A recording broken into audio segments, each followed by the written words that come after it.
stage 1, then your fuel consumption also goes down. So they Okay. can actually be more economic than we can actually make it more economic than when it comes more or less out the factory.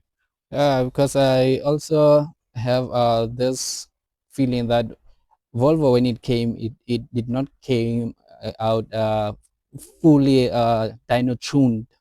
Hence we experience fuel No, consumption. it's not so much that Yeah. actually. I beg to differ. Um, it was deliberate.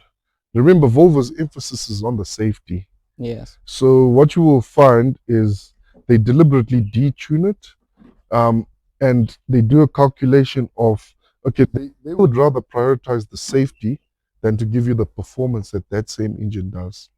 That's why you find a Focus ST that uses exactly the same engine as a Volvo S40 T5 um, will easily outperform a Volvo S40 T5. Whoa. It's because Volvo's their emphasis is more on the safety of the.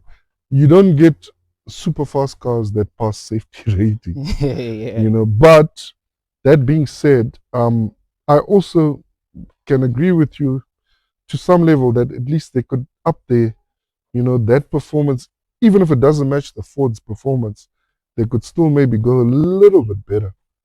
Yeah. Yeah, where the performance can maybe reach 75 or 80% of what the other cars with the same engine do. Sure. Yeah, but all that we undo that when we do software. Mm. I mean, once we do software and we do a bit of hardware, then we unsave your car. Yeah. We Yeah. unsave your car and it's able to perform like other cars. Yeah. And I mean, when you then go for dyno tunes and stuff, you'll see um, decent ratings on that. Yeah. Yeah. What is your take with the new models, the EX30? I think that those the EV Volvos. Um, my take is they're good in the sense. Okay, what I'll just say is I trust Volvo. I haven't worked a lot on those cars Yeah. yet, if I'm going to be honest. I think I had one or two which I had to check that were not starting. It was electrical issues, Whoa. so I had to refer them. But my understanding is Volvo is ahead of its generation in terms of anything. Even if you want to measure, like your 850, for example, Yes. in 1994, they already had a full house cruise control, all leather seats, electronically adjusted seats, Yes. everything. Yes. Where other cars started introducing that stuff like 5 or 10 years later. True. We're not even going to mention that they're the first people to do the safety belt, Yeah. you know. But I've seen that the technology is, even with security, um, a lot of cars now, you have to program modules when let's say you're going to swap the computer box, then it must be programmed. You're going to swap the ABS pump, then Volvo started doing all that stuff in 2000, where other manufacturers only started doing it much later, maybe 10 years later. So that being said, I would almost say I just I trust Volvo's design on Yeah. when it comes to those new generation cars. I don't really have much to say in terms of, well, performance wise. Yeah. I must say I did go against I think it was a XC40. Oh. Yeah, Yeah. in my supposed to be well tuned high performance car, and Mm. that car still took me out, but slightly. And I remember when we stopped at the robot, that guy looked at me and said, "What did you do on this car? Because there's no other Volvo that should be 5 car lengths behind me. They should all be Whoa. like 10 car lengths behind me." Whoa. So I must say, performance-wise, they know the part, but they always have a balance where they give you a lot more safety than the performance side. Oh. So maybe if we have a chat after a year or two, when I'm more versed in those cars, I can give you more information. Yeah. Yeah.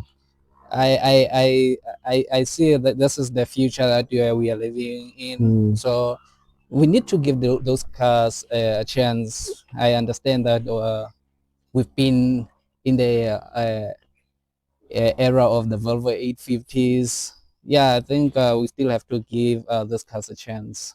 We'll give them a chance, but I still like the smell of petrol and diesel. Yeah. I still love the smell of burnt petrol and diesel. So yeah. But I mean, times are changing. So at some point, you know, it looks like we're headed that way. Yeah.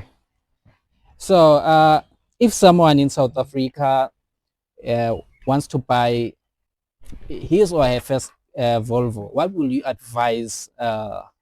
Will be your advice on the person as a first time buyer in a Volvo? As a first time buying, it depends. I mean, if you're gonna buy it brand new with something else, if you're gonna look at maybe a used market, I would almost say go with a mechanic that knows the car, so he can advise you on what he picks up when it comes to doing checks on the car, and then also try and stick to strictly Volvo mechanics.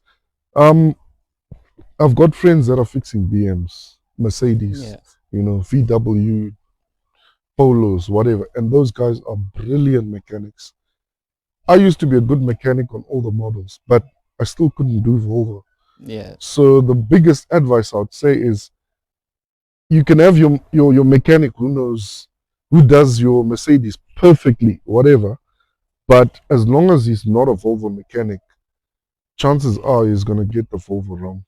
So my advice would be just, try and get a mechanic who knows the brand and who specializes on the brand, and then use him to do either the search or the maintenance, whatever, on the car, and chances are you won't go wrong.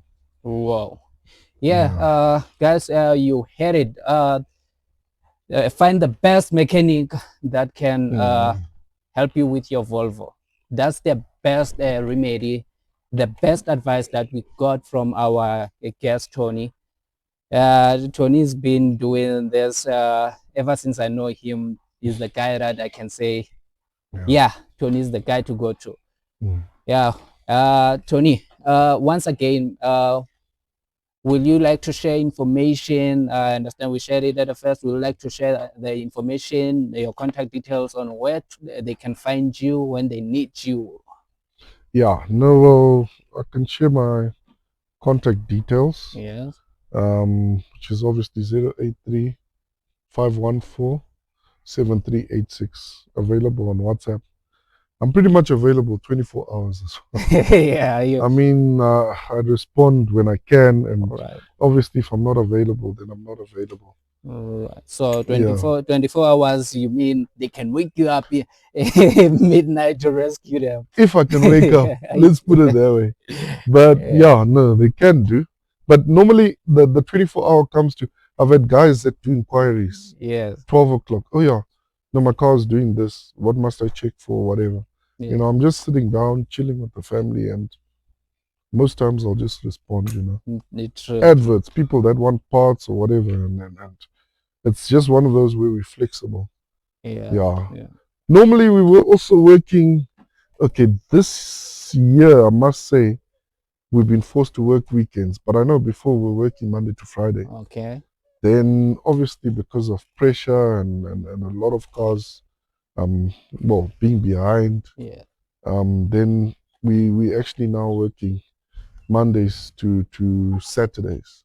Okay. Yeah. We've thrown in a lot of work on Sundays as well, but I'm not gonna say we work Sundays. Normally Sundays is for our own personal projects. You're right. Yeah. No. So yeah, we're pretty much available.